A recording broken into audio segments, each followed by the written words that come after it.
So this Netflix boss comes out and talks about, the whole gaming industry and makes a statement saying, the 8-year-old kids are not thinking about the next PlayStation 5. I gotta say, I think this probably broke the minds of a lot of console huggists because that's all they do. They're basically console huggers. And in their minds, instead of approaching the console from a perspective of this is just a mundane plastic box that provides entertainment for me, at the end of the day, it's not a perpetual thing. It's just a thing. Many of them, they have almost started to identify with this particular thing called a console. It's almost weird. Now, in that particular video, something very interesting happened. Somebody made a comment that I thought was let me just read it to you. They said, bro, now we're listening to Netflix LMAO. Ain't no way we using Netflix as the industry gospel.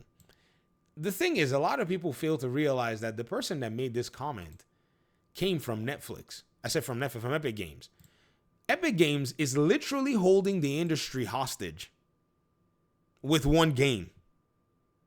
Like, the entire gaming industry is held hostage to Fortnite. Do you all think that when GTA 6 comes out, a bunch of these parents are just going to run out there and buy their under 18-year-old children Grand Theft Auto 6? Like, do you guys actually think that with the existence, when Fortnite came out and there was no GTA when Fortnite came out. There was no GTA game that was going to be coming soon. It had already been 2013's GTA 5. This GTA 6 is coming into a whole different gaming industry. I keep saying it. Like, people are like, oh, they're going to delay the PC version. I'm like, man, I really need to see Rockstar's bluff get called. Like, you know what I mean? Like, when the market is like, market doesn't care. Big player, small player, every single one of you can be kneecapped. Easy. No problem. So I'm here for it. I want to see all this talking and about this whole Rockstar thing. I really want to see what 12 years or more can do to a changing and saturated market to one of its biggest players. Because sure, they're going to come on in, but here's how they're going to play it. They're going to play it the same way they've always played it, which somewhere, somehow, happen to be a little bit more future-proof for them. They're going to come on in with their GTA 6, and immediately they're going to rope-dope everybody that was already here into there. Do you see Grand Theft Auto 5 as one of the top played games, right, on the live service thing? Do you know the game that constantly and consistently beats it every single time? It's Fortnite. So sure, the GTA 5 people are going to run into the GTA 6, but boy, I tell you what, there's the Fortnite and there is the Call of Duty competition. Then there will be the Roblox, where GTA can't even reach that audience. Back in the day when there were no video games, I've heard stories.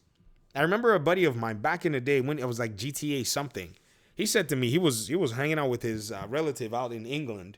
He said he walked into a game store and tried to buy a copy of the game, and they were like, he had to get his big brother to go with him and go buy the game. These days, parents aren't going to do that. Like, go play your Fortnite and your Roblox and your freaking Minecraft. And most of these kids, if their friends can't get these games, some of them will get their hands on it. Don't get me wrong. I know some parents that will get their, they will get their young kids a game like GTA.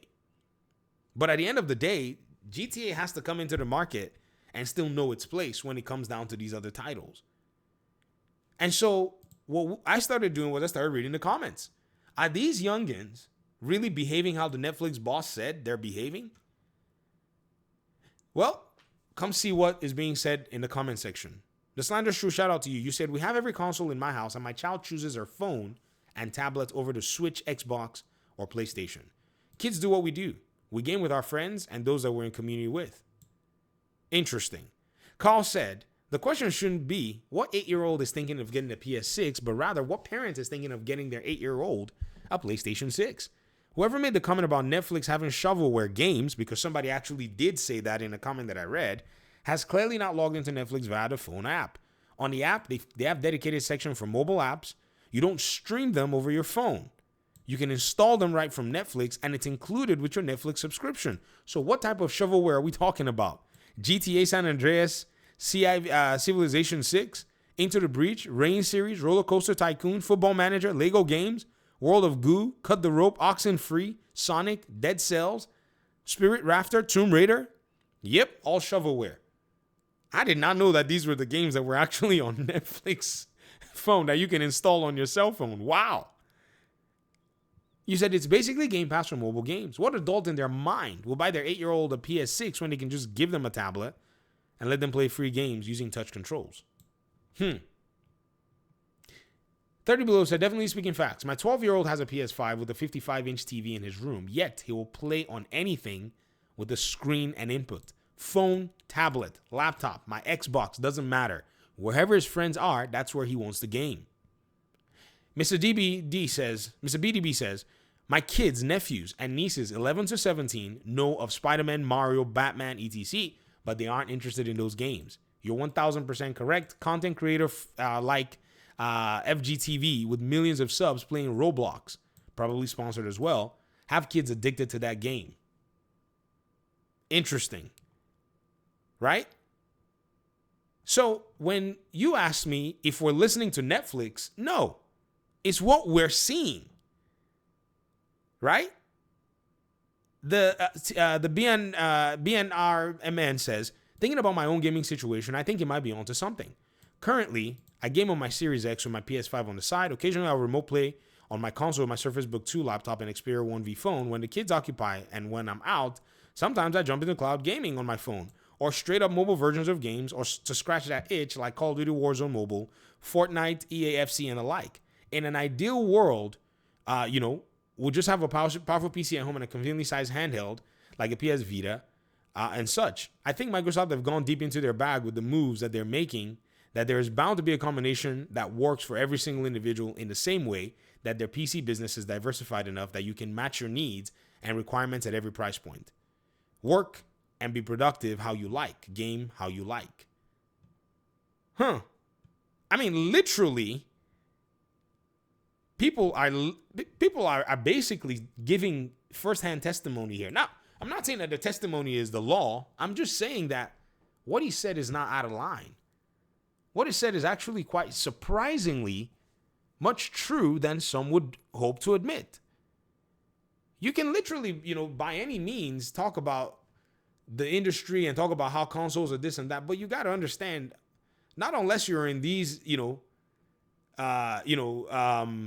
ecosystems and see how they're, the young people interact with them, can you make a solid decision? And a lot of these folk have data, man.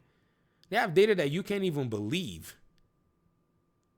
Because you know that they have a Netflix kids, profile that you can set up, right? Parents can set up a Netflix kids profile.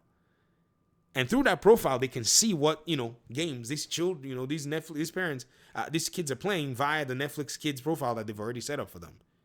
If you think he made that statement without any data, well, I can't believe how you can, dream that he would come out and say such a thing without having anything to back it up. Like he's betting their company on that. They're betting their company on this particular, paradigm. A very wild time. Talk to me in the comment section. Thanks for watching the video. Appreciate y'all so much. Peace out.